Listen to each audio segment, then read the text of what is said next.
May mga natira ako mga mini donuts, kaya naisipan ko na for today's video, mag-practice naman ako sa pag-design ng mga aking mini donuts. So keep on watching, guys!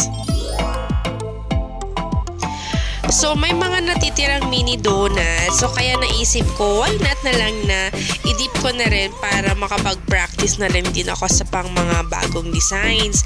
Kasi usually, yung mga simple designs lang yung mga disenyo ko or mga designs ko sa mga mini donuts order ko. So, sabi ko, naisip ako, may free time pa naman ako. So, kaya ko pa, carry ko pang mag-practice, gawa-gawa ng mga video, ng mga ganito. Para naman may maipost tayo dahil mahirap na, wala tayong maipost ng matagal. In all fairness naman sa sarili ko, nung may mga orders ako at kailangan may mga design para naman hindi lang toppings, on the spot talaga ako nagde-design. So, kung ano lang yung mga nasa isip ko na ngayon ilalagay ko, yung mga simple lang, yung mga nakikita ko sa mga other na nagbebenta. So, yun lang din yung ginagawa ko actually.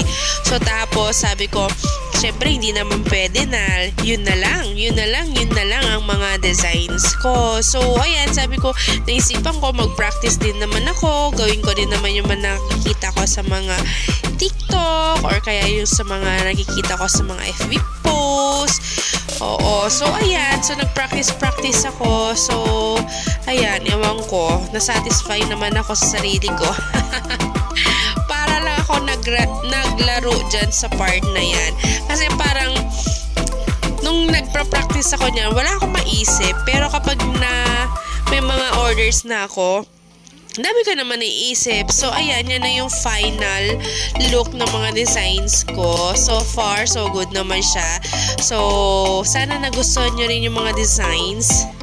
Mga designs ko, charan. Ayan, hagardos na ang aking fashion. Ang ingay pa ng anak ko. So, ayan, VO na may mga background ng anak ko. So, yun lang for today. Gusto ko lang i-share sa inyo yung mga paggawa ko ng mga pagpa-practice ko ng mga mini donuts. Thank you for watching. Follow for more.